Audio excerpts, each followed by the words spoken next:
speak to more men about that type of journey. But I know for me, I did the same thing. When I moved to New York is a rabbit hole of a place. You can get way lost. And I started studying all kinds of stuff. I was kind of angry with God too at that time. Like, you don't let me fall. I'm praying and ain't nothing. Like, I'm sad. So this isn't working at the way I was taught, because I'm doing all the things and I feel like crap. So I went a different direction myself. And went through all of this stuff. But I remember specifically in 2013, God showed me the reality of relationship over religion, because I literally went through something, but I felt him. It's like I felt him pull me right back, because it's very intuitive. I started seeing signs and things, and I started using the word God again, because I was like, universe, nature, source, divine. You couldn't get me to say God, God, God, because it was like, God, I don't know. So it was very, very hard and confusing.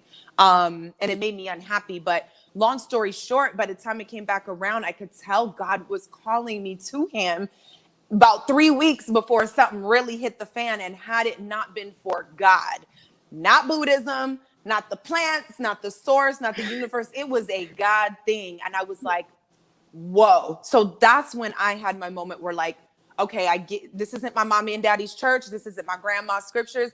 I had my own experience. Let me explore that and see what that means to me. And it took me a long way, and I feel much better. And so, yeah, I do get signs. I do understand the moon. I do feel some kind of way and I'm open to all of it without feeling that guilt and that punishment of like, don't be scripturing me about something somebody said. The Lord made the moon. The Lord made crystals. The way God speaks to you is your own, and all of this and that. So, I just really appreciated the fact that he was able to recognize that there was a stripping away that was needed in order to get to the real identity of who we are in him. Because if you're just busy trying to follow all the rules, you finna feel real down about yourself because you have sexual urges, because you want to be in the entertainment industry, the devil, like whatever it is that so it just gets real tight for no reason. For no reason. And I think everyone needs to have that kind of a stripping down season in order to have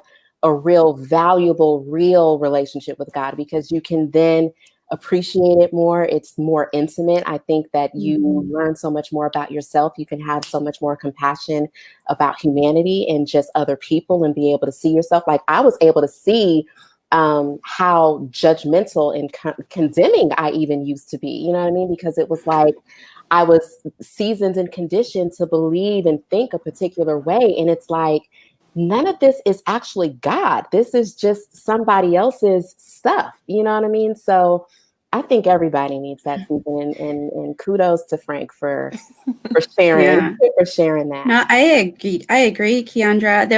I think what happened for me was, there was things that my religion, Catholicism, was teaching me that I felt like I wasn't doing. And then it started making me feel guilty, like you said.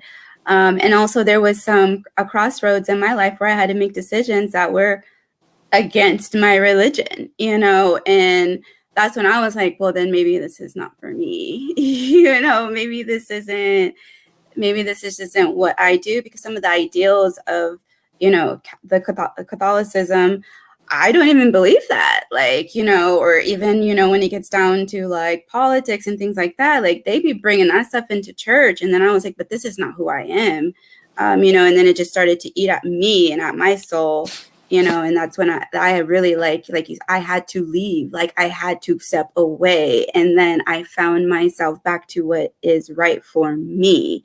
And it's back to God, but it's not in the way the Catholics teach it, it's my way. It's what works for me. So yeah, that was really good that you said that, Keandra. You definitely have to have that season, I think, where you step away, just so you can just find out what's right for you, find out what fits for you, find out what you do believe at the center of your heart, at the center of your soul. Maybe it's not what your parents taught you. Maybe you were meant to be Buddhist, even though you grew up Jehovah's Witness, or, maybe you were meant to be Muslim, even though you grew up, Seventh-day Adventist or whatever. You don't know. Everybody's journey is different. I think everybody needs to go down that journey for sure. You have to. You can't, I mean, I'm not saying if you were raised Christian, you stayed Christian your whole life, you did it wrong. But I'm just saying, be open to exploring. If something's tugging at your heart, for sure, it will strengthen your power and your connection to source. It will strengthen it. It's not going to weaken it. Yes, I completely agree. And I'm just jumping to